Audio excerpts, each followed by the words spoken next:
Hello दोस्तों, मेरा नाम है स्वाध्याय और आपका स्वागत है मेरे यूट्यूब चैनल पर स्मार्ट ब्रेन्स। तो दोस्तों, आज हम लोग ग्रीन हाउस इफेक्ट के बारे में बहुत सारी चीज़ें जानेंगे।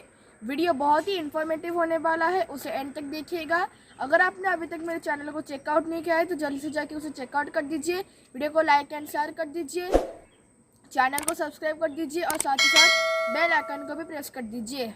तो चलिए वीडियो को शुरू करते हैं।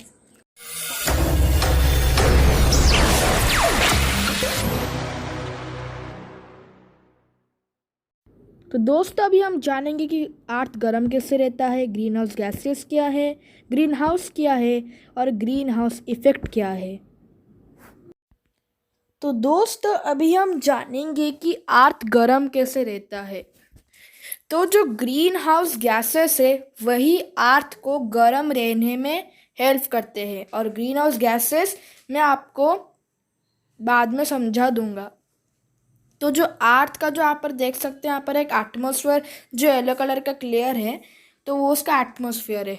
तो उस एटमॉस्फेयर में ग्रीन हाउस गैसेस प्रेजेंट है। तो अर्थ क्या करता है कि आप यहाँ पर आप देख सकते हैं, जो सनरेज जो आ रहे हैं, तो सनरेज, तो उस सनरेज का एक पार्ट अर्थ ऑब्जर्व कर लेता है, और बाकी जो अनवांटेड पार्ट है वो अर्थ रिफ्लेक्ट कर देते बैक इनटू स्पेस। और कुछ पार्ट ग्रीन हाउस गैसेस भी ट्रैप कर लेते हैं, जिसकी वजह से अर्थ का एटमॉस्फेयर गर्म रहता है, साथ ही साथ अर्थ खुद ब खुद गर्म रहता है। तो ऐसे ही ग्रीन हाउस गैसेस अर्थ जो सनलाइट ऑब्जर्व करता है उसका एक पार्ट ट्रैप करके उसे गर्म रखने में हेल्प करते हैं। तो दोस्तों, अभी हम जानेंगे ग्रीन हाउस गैसेस के बारे में। तो there are mainly 4 green house gases, जिनका नाम है carbon dioxide means CO2, nitrous oxide means N2O, ozone means O3 and methane means CH4। तो ये जो चारों गैसेस हैं, इनमें से 3 हमारे लिए हार्मफुल है। वो है carbon dioxide, ozone and methane. पर जो नाइट्रस ऑक्साइड है वो हमारे लिए ज़्यादा हार्मफुल नहीं है। अगर हम उसे ज़्यादा यूज़ करें तो हमारे लिए लाइफ थ्रेटनिंग हो सकता है, पर जो बाकी 3 गैसेस है वो स्टार्टिंग से हमारे लिए हार्मफुल है। तो मैं ओजोन के बारे में आपको लास्ट में बताऊंगा। पहले हम जानते हैं पहले 3 गैसेस के बारे में, क्योंकि वही है 3 बेसिक गैसेस। तो कार्बन डाइऑक्साइड, मीथेन और नाइट्रस ऑक्साइड, ये सब पोल्यूशन से क्रिएट होते हैं। कार्बन डाइऑक्साइड फैक्ट्रीज के जो धुआं से क्रिएट होते हैं, वहाँ से मीथेन भी क्रिएट हो सकता है, नाइट्रस ऑक्साइड भी क्रिएट हो सकता है। कार्बन डाइऑक्साइड हमारे लिए बहुत हानिकारक है। वो हमारे जो हेल्थ को हार्म पहुंचा सकते हैं। सिर्फ हमारे हेल्थ को ही नहीं, एनिमल्स के हेल्थ को भी मतलब हार्म पहुंचा सकता है। तो उसे प्लांट्स ब्रीथ कर देते हैं, ऑक्सीजन छोड़ते हैं, जिसको हम ब्रीथ करते हैं, जो कि हमारे लिए हानिकारक नहीं है, पर हम कार्बन डाइऑक्साइड एक्सेल करते हैं, जो कि प्लांट्स के लिए हानिकारक नहीं है। Like that. इसका साइकिल मैंने फोटोसिंथेसिस का एक वीडियो के ऊपर में मैंने इसका साइकिल बताया है, आप उस वीडियो को जाके चेकआउट कर सकते हैं। तो ऐसे ही कार्बन डाइऑक्साइड हमारे लिए हार्मफुल होते हैं, कार्बन डाइऑक्साइड और बाकी जो नाइट्रस ऑक्साइड और मीथेन। तो ये जो 3 है पॉल्यूशन से मतलब प्रोड्यूस होते हैं। फॉर एग्जांपल फैक्ट्रीज का जो चिमनी से धुआं निकलते हैं उससे हो सकते हैं, कार से जो पॉल्यूशन निकलता मतलब कार से जो धुआं निकलता है उससे हो सकते हैं, या फिर हम सपोज़ कोई चीज़ को बर्न कर दे, फॉर एग्जांपल वुड या फिर पेपर, उसको बर्न कर दे तो उससे भी वो हो सकते हैं। फिर अभी मैं आपको ओजोन के बारे में बताता हूँ। तो ओजोन जो O3 हम बोलते हैं, तो ओजोन कैसे प्रोड्यूस होता है। तो जो सन के जो स्पेस में सन के जो अल्ट्रावायोलेट रेज होते हैं, यूवी रेज उसको हम बोलते हैं, तो वो रेज जब ऑक्सीजन मतलब O2 उसके रेडिएशन में जब आ जाते हैं तब ओजोन क्रिएट होता है। और जो ओजोन है हमारा जो अर्थ का एटमॉस्फेयर है, एटमॉस्फेयर के मतलब पूरा एटमॉस्फेयर को एक ओजन का लेयर क्रिएट किया है। तो वो जो ओजन लेयर है वो हमको सन के यूवी रेस से प्रोटेक्ट करता है। सन की यूवी रेस से क्या हो सकता है, हमारा तो ज़्यादा कोई नुकसान नहीं होगा, पर प्लांट्स एंड एनिमल्स का हो सकता है। प्लांट्स को ग्रोथ में प्रॉब्लम आ सकता है। पर सनलाइट तो है प्लांट्स के लिए इम्पोर्टेंट, पर यूवी रेस जो है वो प्लांट्स के लिए थोड़ा हार्मफुल हो सकते हैं। पर नॉर्मल सनलाइट जो है वो हार्मफुल नहीं है। और जो एनिमल्स हैं उनके ऊपर यूवी रेस अगर गिर जाए तो उनका स्किन डिजीज़ हो सकता है, लाइक दैट। दोस्तों ये थे चारों ग्रीन हाउस गैसेस। अब उनके जो डिसएडवांटेजेस हो गए कि वो मतलब उनमें से most of the green house gases हमें हार्म पहुंचा सकते हैं। तो वो हमारे लिए हार्मफुल भी हो सकते हैं और यूज़फुल कैसे हो सकते हैं। यूज़फुल हो सकते हैं कि क्योंकि वो अर्थ को वार्म रखते हैं। अर्थ वार्म रहने से उसका टेम्परेचर भी मतलब मॉडरेट रहता है। पर एक चीज़, अगर अर्थ ज़्यादा वार्म हो जाए, मतलब अगर ग्रीन हाउस गैसेस का अमाउंट इंक्रीज़ हो जाए तो ये बहुत ही हार्मफुल हो सकता है। तो अगर अर्थ का टेम्परेचर इंक्रीज़ होता है तो उससे हम बोलते हैं ग्लोबल वार्मिंग। इसका नाम तो आपने सुना ही होगा, ग्लोबल वार्मिंग। तो इसकी वजह से अर्थ का जो टेम्परेचर है वो बढ़ जाता है, जिससे ह्यूमन लाइफ या फिर एनिमल्स प्लांट सबको हार्म पहुंच सकता है। हम ग्लोबल वार्मिंग को कैसे कंट्रोल कर सकते हैं, तो मैं आपको कुछ स्टेप्स बताता हूँ। पहला स्टेप है हमको ट्री प्लांट करना चाहिए, क्योंकि ट्री कार्बन डाइऑक्साइड को इनहेल करते हैं और बाकी कुछ हार्मफुल गैसेस को भी इनहेल करते हैं, मतलब यूज़ कर देते हैं या फिर इनहेल कर देते हैं, जिसकी वजह से उनका जो अमाउंट है वो डिक्रीज़ हो जाता है, जिससे ग्रीन हाउस इफेक्ट बढ़ता नहीं और अर्थ ज़्यादा गर्म भी नहीं होता। सेकेंड चीज़ जो है, हमें पेट्रोल एंड डीजल व्हीकल्स कम यूज़ करने चाहिए, as much less as we can.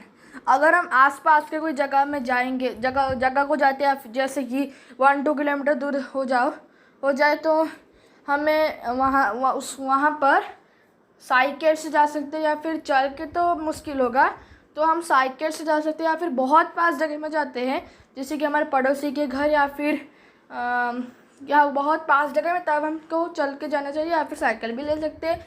पर अगर हम थोड़े दूर जगह में जाते हैं, मतलब जैसे कि मैंने बताया 1 किलोमीटर 2 किलोमीटर, तो हमें पेट्रोल डीजल व्हीकल्स अगर पेट्रोल डीजल व्हीकल्स आप यूज़ करें तो यूज़ करें, पर ज़्यादा मत करें। पर बेस्ट रिकमेंडेशन है कि हम सबको इलेक्ट्रिक और बैटरी ऑपरेटेड व्हीकल्स यूज़ करना चाहिए। आजकल तो बहुत सारी इलेक्ट्रिक व्हीकल्स भी आ रहे हैं, तो मोस्ट ऑफ द लोगों को उसे ही खरीदना चाहिए, क्योंकि उससे कोई भी पॉल्यूशन नहीं क्रिएट होता। और अगर आप इलेक्ट्रिक व्हीकल्स यूज़ नहीं करते हैं तो आप अपने कार में एक CNG किट इंस्टॉल कर सकते हैं, या फिर कोई CNG फ्यूल का व्हीकल खरीद सकते हैं। CNG क्या है? कॉम्प्रेस्ड नेचुरल गैस, जो कि लेस पॉल्यूशन क्रिएट करता है और किसी के हेल्थ को भी हार्म नहीं पहुंचाता। हमें ये सब स्टेप्स मानने चाहिए। और एक लास्ट स्टेप जो है वो है कि जो फैक्ट्रीज बनते हैं, फैक्ट्रीज को जो चिमनीज़ है, जो कि जिससे धुआं निकलता है, जो काला काला धुआं निकलता है, जो कि बहुत ही हार्मफुल है, तो जो चिमनीज़ हैं उनको मतलब बहुत ही ऊंचा बिल्ड करना चाहिए, टॉल चिमनीज़। उससे क्या होता है कि जो धुआं निकलता है वो ऊपर आसमान में या फिर एटमॉस्फेयर में चले जाता है और नीचे नहीं आता। अगर नीचे आएगा तो हम सबके लिए वो ख़राब है, हमें हार्म पहुंचा सकता है। तो इसलिए अगर ऊपर चले जाए तो हमें कुछ भी हार्म नहीं पहुंचेगा। तो दोस्तों ये कुछ प्रिवेंटिव मेजर्स थे या फिर वेज थे ग्लोबल वार्मिंग को कंट्रोल करने के लिए। तो हमारा जो अर्थ है उसे 3 हीट जोन्स में मतलब डिवाइड किया गया है। एक है फ्रिजिड जोन और दूसरा टोरिड जोन और एक है टेम्परेट जोन। तो टेम्परेट जोन को 2 पार्ट्स में डिवाइड किया गया, सब डिवाइडेड किया गया, south temperate zone and north temperate zone. तो ये जो 3 जोन्स हैं, टोरिड जोन गर्म रहता है, फ्रिजिड जोन ठंडा रहता है, टेम्परेट जोन गर्म ठंडा दोनों रहता है, मतलब मॉडरेट मीडियम टेम्परेचर में रहता है। तो हम जिस जोन में रह रहे हैं वो टेम्परेट जोन है। इंडिया जो है वो आधा टेम्परेट जोन और आधा टोरिड जोन है। कवर्ड है। मतलब राजस्थान, गुजरात जैसे एरिया जो कि गर्म रहते हैं वो टोरिड जोन से कवर है मेनली, और जो ईस्ट एरियाज़ हैं जैसे कि उड़ीसा या फिर जो सेवन सिस्टर्स हो गए वो सब टेम्परेट जोन से कवर है। तो अगर ये 3 जोन या फिर टेम्परेचर का अगर बैलेंस मेंटेन रखा जाए, ये सब वेज जो मैंने बताया उसको फॉलो कर तो डेफिनेटली ग्लोबल वार्मिंग होने का बहुत ही कम चांस है, या फिर 0 चांस भी हो सकता है। तो दोस्तों ये थे ग्रीन हाउस गैसेस। तो दोस्तों अभी हम जानेंगे ग्रीन हाउस के बारे में। जी हाँ, तो जब आपने कोई गार्डन विज़िट किया होगा या फिर नर्सरी विज़िट किया होगा, तब आपने ज़रूर नोटिस किए होंगे कि एक फुल्ली ग्लास से बना हुआ एक घर जैसे होता है, बड़ा भी हो सकता है छोटा भी हो सकता है, उसे ग्रीन हाउस बोलते हैं। तो जो ग्रीन हाउस है वो प्लांट्स को ग्रो करने में हेल्प करता है। कैसे, वो मैं आपको अभी बताऊंगा। तो चलिए अभी जानते हैं ग्रीन हाउस के बारे में। तो दोस्तों यहाँ पर आप ग्रीन हाउस का एक पिक्चर देख सकते हैं। तो यहाँ आप देख सकते हैं कि फुल्ली ग्लास से बना हुआ है और उसके अंदर प्लांट्स रखे गए हैं। तो जो सनरेज जो अर्थ एब्जॉर्व करता है, मतलब वो सनरेज हम भी एब्जॉर्व करते हैं जो कि अर्थ एब्जॉर्व करता है, तो उस एब्जॉर्व सनरेज का एक पार्ट ग्रीन हाउस के अंदर भी जाता है। तो जो पार्ट ग्रीन हाउस के अंदर जाता है वो जब ग्लास को पास करके अंदर जाता है बाहर नहीं आ पाता।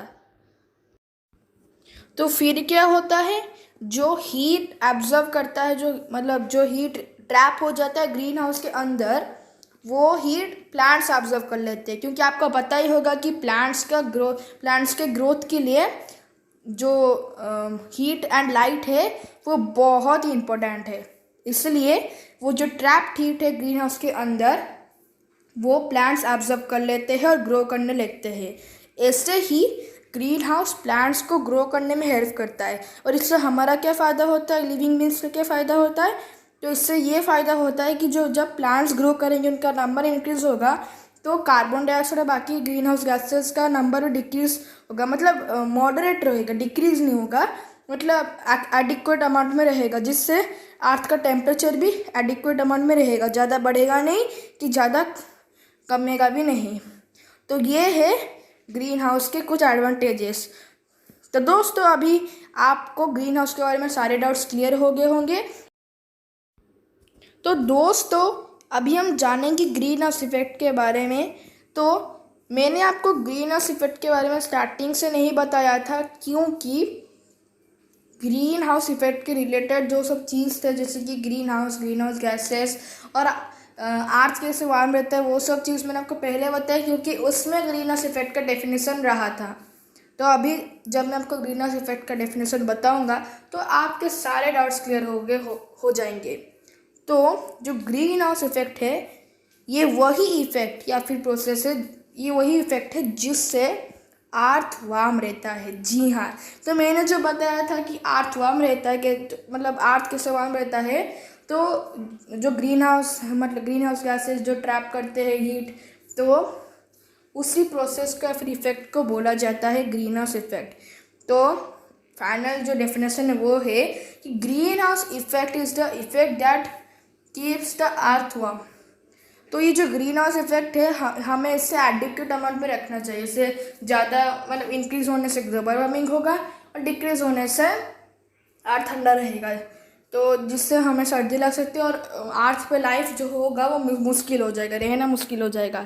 तो दोस्तों आई होप आपको green house effect, green house, how the earth stage warm and green house gases के ऊपर आइडिया आ गया होगा। दोस्तों आज के लिए इतना ही। I hope you like the video अच्छा लगा हो तो उसे लाइक एंड शेयर कर देना, चैनल को सब्सक्राइब कर देना और बेल आइकन को भी प्रेस कर देना।